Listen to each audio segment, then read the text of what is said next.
When Gary Carter was 6 years old, he began playing sports, and the very next year, he would become the national champion in the first ever NFL-sponsored punt-pass-kick competition. When I was 6 years old, I was crying over not knowing how to properly take a spelling test in the first grade.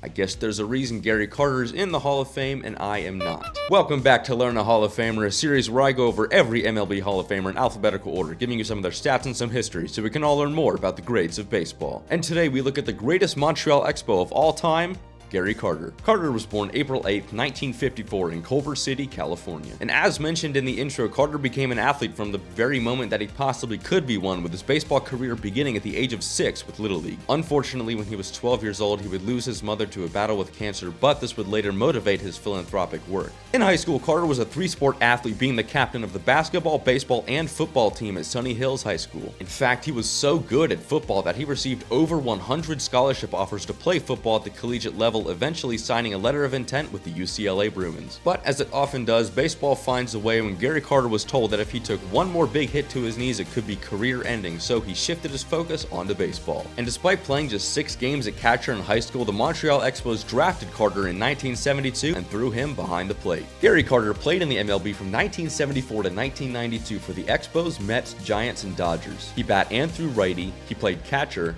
he bat .262 for his career average, scoring 1,025 runs with 2,092 hits, driving in 1,225 RBIs while smacking 324 home runs. 70.1 WAR, .0305 WAR per game, 115 OPS plus, and a 355 advanced on base average. Kid, as he was known, was most well known for his all-around talent in the game of baseball. He is 4th all-time in catcher offensive WAR and 3rd all-time in catcher defensive WAR. He is the 2nd best catcher in MLB history according to both Jaws and WAR. He has the highest peak 7 WAR seasons at the catcher position of all time. But he's not just great among catchers. He has the 16th highest defensive WAR of all time. He has more home runs than Edgar Martinez and George Brett, and is 69th all time in career WAR. He also helped lead the Mets to win their most recent World Series in 1985. He eventually had to retire due to his knees giving out, as most catchers' knees do, but all in all, Gary Carter is one of the best backstops to ever play the game of baseball. Gary Carter was elected into the Hall of Fame in 2003, winning 78% of the vote on his 6th ballot. He passed away February 16, 2012 at the age of 57 in Palm Beach Gardens, Florida. As always, thank you guys so much for coming to class. I've been Professor Baseball, you've been great, and I will see you next time.